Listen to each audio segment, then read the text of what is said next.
সৰু সৰু পুৰস্কাৰ দিওঁ। আজি ময়ো শিক্ষকসকলৰ কাৰণে মানে সাধাৰণ পুৰস্কাৰ কলম এটা লৈ আহিছোঁ। প্ৰথম প্ৰশ্ন, মানে আমি গ্ৰুপ চুপ নকৰোঁ আৰু সময় কম, সেইকাৰণে প্ৰথম প্ৰশ্ন, সত্ৰসমূহত চৰিত তোলা প্ৰথাৰ প্ৰৱৰ্তন কোনে কৰিছিল? হাত দাঙিব, আমি কলম দিম। সত্ৰসমূহত চৰিত তোলা প্ৰথাৰ প্ৰৱৰ্তন কোনে কৰিছিল?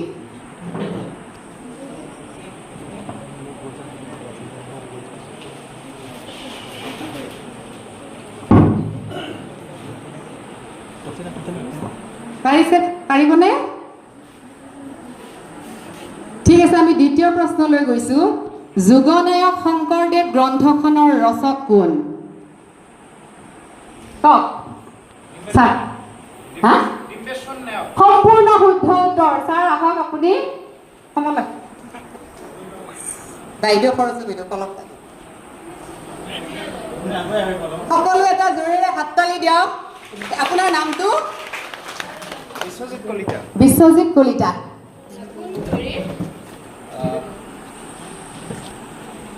মই সাপগ্ৰাম নিকেতন, ধুবুৰী জিলা। ধুবুৰী জিলাৰ পৰা আহিছে, এটা জোৰছে হাততালি।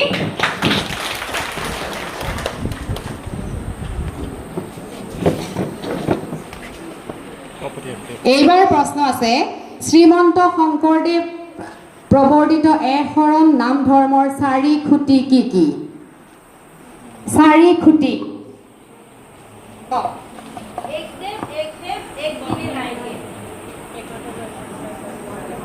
4 খুঁটি 4 খুঁটি আছে।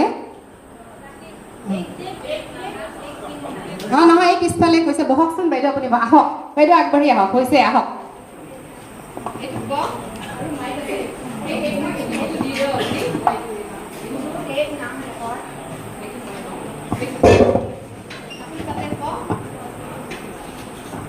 গুৰুদেৱ নাম ভকত। গুৰুদেৱ নাম ভকত সম্পূৰ্ণ শুদ্ধ উত্তৰ। কলমটো বাইদেউ। ছাৰ আপুনি পৰিচয়টো দিয়ক। মোৰ নাম জয়া ডেকা। মই শংকৰদেৱ শিশু নিকেতন দুৰাকহৰাৰ পৰা আহিছোঁ। দুৰাকহৰা।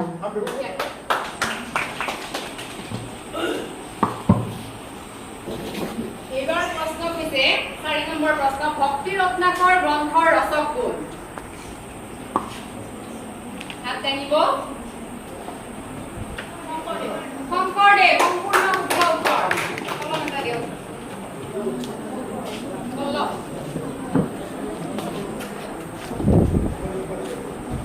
গোৰ্খা নিকেতন, শংকৰদেৱ শিশু নিকেতন গোৰ্খা।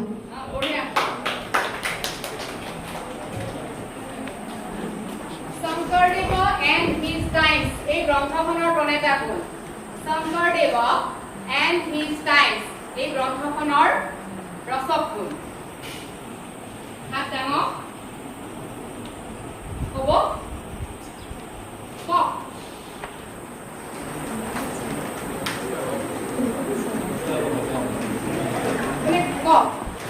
ডক্টৰ মহেশ্বৰ নিয়োগ। সম্পূৰ্ণ শুদ্ধ উত্তৰ। হয়, আহক আগবাঢ়ি আহক, আপোনাৰ পৰিচয়টো ক'ব।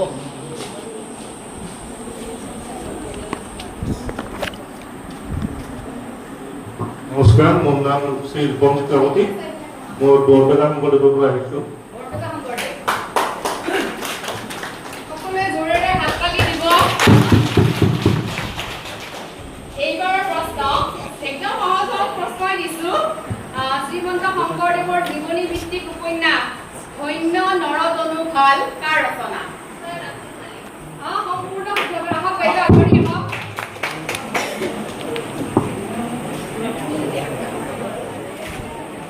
পৰিচয়টো কৈ দিব আপুনি। নমস্কাৰ, মোৰ নাম মৃদুলা গায়ন। মই বৰপেটা শংকৰদেৱ বিদ্যা নিকেতনৰ আছামিজ।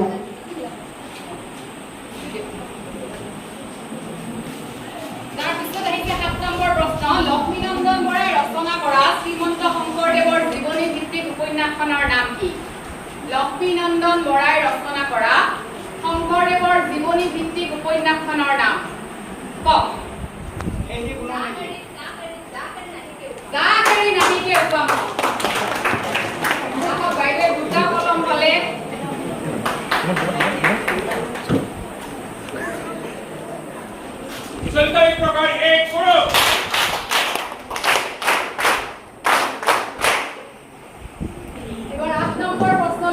আমি মেদিনী চৌধুৰীৰ মাধৱদেৱৰ জীৱনৰ আধাৰত ৰচিত উপন্যাসখনৰ নাম কি? মেদিনী চৌধুৰীয়ে ৰচনা কৰা মাধৱদেৱৰ জীৱনী ভিত্তিক উপন্যাস। বঢ়িয়া, সম্পূৰ্ণ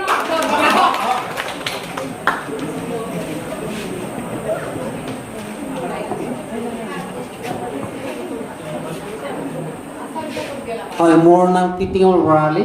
মোৰ নিকেতনৰ নাম আছে শংকৰদেৱ শিশু নিকেতন পৰিশ্বৰ। উপতাৰী প্ৰকাৰ 1 কৰক।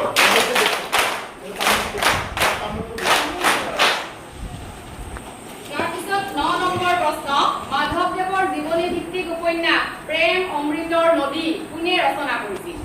প্ৰেম অমৃতৰ নদী উপন্যাসখন সৈয়দ আব্দুল মালিক।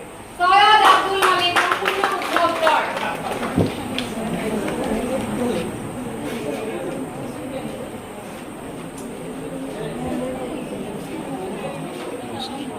শ্ৰীমন্ত শংকৰদেৱ কৃতি আৰু কৃতিত্ব নামৰ গ্ৰন্থখনৰ ৰচক কোন? শ্ৰীমন্ত শংকৰদেৱ কৃতি আৰু কৃতিত্ব এখন অত্যন্ত উৎকৃষ্ট গ্ৰন্থ শংকৰদেৱৰ। এই গ্ৰন্থখন কোনে ৰচনা কৰিছে?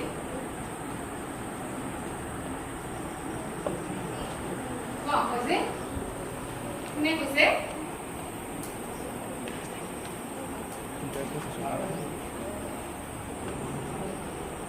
তাৰপিছত শংকৰক দেৱ উপাধি কোনে প্ৰদান কৰিছিল? মহেন্দ্ৰ কন্দলী।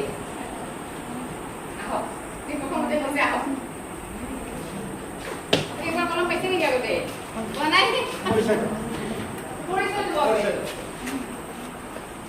নমস্কাৰ, মোৰ নাম শ্ৰী ধনদা ৰাজবংশী, সৰিয়তলী নিকেতন, নলবাৰী। তাৰপিছত শংকৰদেৱে ৰচনা কৰা প্ৰথম নাটকখনৰ নাম কি? তেওঁ প্ৰথমতে হাত দাঙিছিল। বেছি সহজ হৈছে ন? তথাপিও তেওঁ প্ৰথম হাত দাঙিছিল। বাইদেউ আপোনাৰ পৰিচয় দিয়ক। নমস্কাৰ, মোৰ নাম শ্ৰী ৰিজু মেধি, মই শংকৰদেৱ শিশু নিকেতন চেঙাৰ পৰা আহিছোঁ। এইবাৰ আহিছে আঁকোৱালি দিব। শংকৰদেৱ বিৰচিত প্ৰথমটো বৰগীত কি?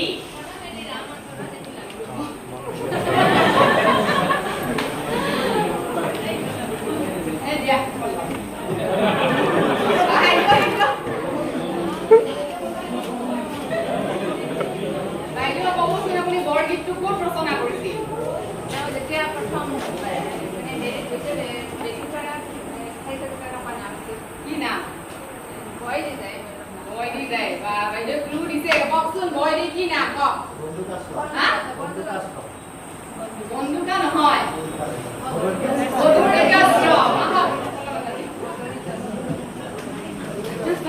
আপোনাৰ পৰিচয়টো দিব ছাৰ।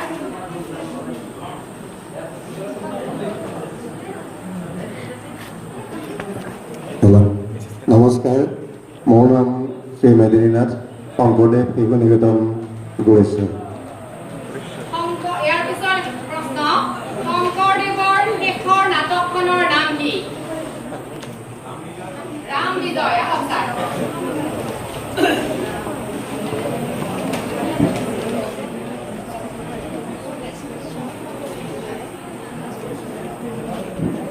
নমস্কাৰ, মোৰ নাম জন্মনি বৰ্মন, মই এইখন নিকেতনে আছোঁ।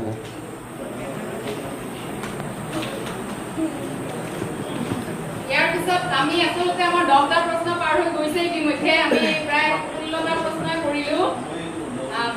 16টা নহয়, 13টা প্ৰশ্ন কৰা হ'ল। এইটো 14 নম্বৰ প্ৰশ্ন। শংকৰদেৱে মহেন্দ্ৰ কন্দলীৰ দলত শিক্ষা গ্ৰহণ কৰিছিল। টোলখনৰ নাম কি আছিল? টোলখনৰ নাম কি আছিল? মহেন্দ্ৰ কন্দলী নহয়, মহেন্দ্ৰ কন্দলীটো গুৰুজন। তেওঁৰ মহেন্দ্ৰ কন্দলীৰ টোলখনৰ নামটো কি আছিল?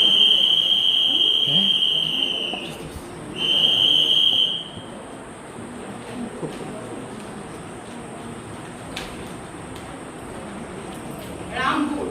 টোলখনৰ নাম আছিল ৰামপুৰ। ঠিক আছে, এতিয়া আমাৰ দুটা আৰু কলম 3টা আছে। আমি এতিয়া একদম সহজ সহজ প্ৰশ্ন কৰিম পটককে যোনে হাত দাঙিব পাৰে তাৰমানে তেওঁৰে মানে প্ৰথম প্ৰশ্ন কৰা নাছিল ন ভক্তি ৰত্নাকৰখনটো আপোনালোকক কৈছিলো ভক্তি ৰত্নাকৰ ভক্তি ৰত্নাৱলী কোনে ৰচনা কৰিছিল মাধৱদেৱ ঠিক আছে প্ৰথম ভুল হৈছিল তথাপিও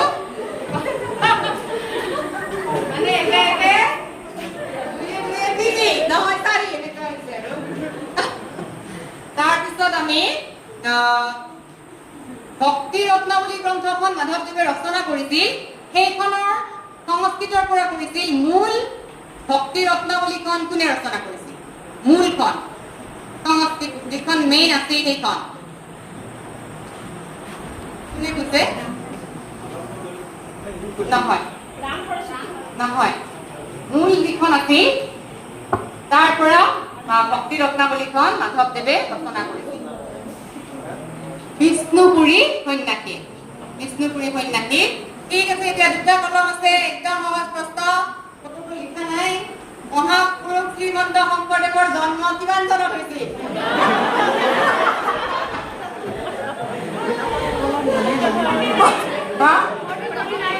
কি কৈছে নাই চবে কৈছে নহয় একেলগে একবাৰ মহাপুৰুষ শ্ৰীমন্ত শংকৰদেৱৰ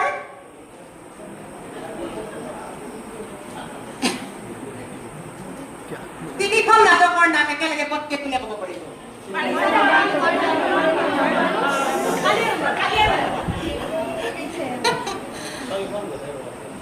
ঠিক আছে এইবাৰ মই বেলেগ এটা প্ৰশ্ন কৰিছো সহজ প্ৰশ্ন হলে মানে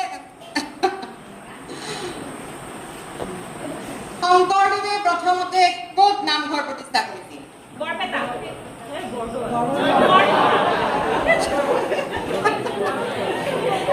ঠিক আছে এইবাৰ মই হাত দাঙিব হা প্ৰথমতে চবে কৈ নিদিব শংকৰদেৱৰ প্ৰথম পত্নীৰ নাম কি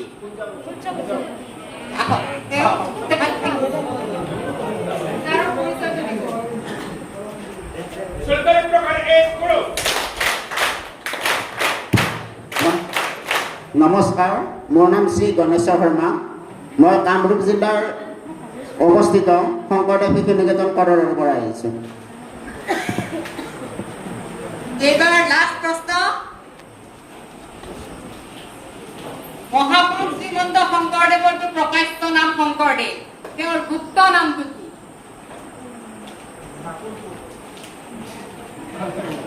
তেওঁৰ গুপ্ত নামটো কি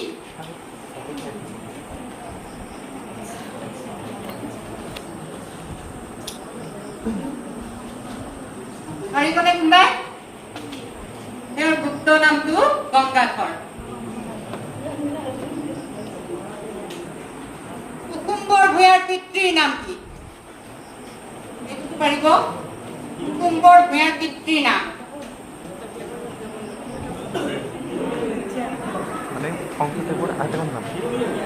ঠিক আছে ভতিমা শব্দৰ অৰ্থ কি ভতিমা বঢ়িয়া এইটো আমাৰ শেষ প্ৰশ্ন আছিল বাইদেউ পৰিচয়টো দিয়ক আৰু সকলোৱে এটা হাততালি দিয়ক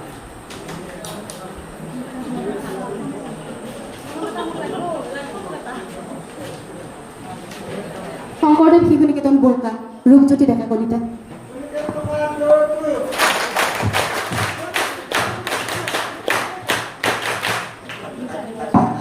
ইমান ভাল লাগিছে যে আপোনালোকে মানে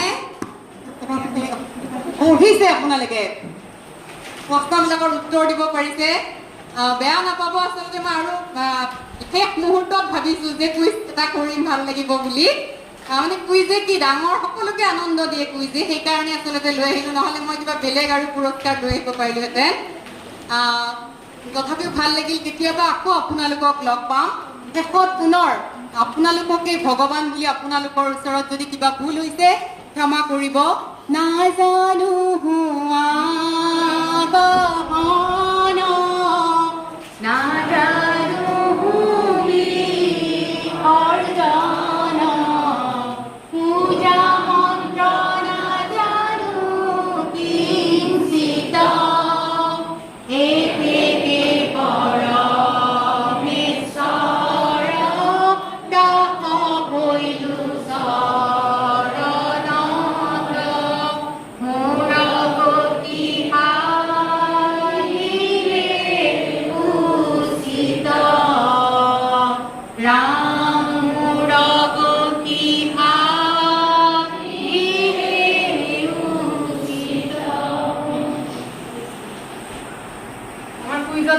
লৈ ল'লে মই আচলতে মাটি আখৰা অলপমান লৈ আহিছিলোঁ আজি টাইম নাই হা মাটি আখৰা আছে তেখেতৰ যি প্ৰবচন আচলতে আমি প্ৰভাৱিত হৈছোঁ আৰু আমি আশা ৰাখিছোঁ আগন্তুক প্ৰশিক্ষণ বৰ্গত আমি তেখেতৰ এনেধৰণৰ আমি পাঠদান লাভ কৰিম ধন্যবাদ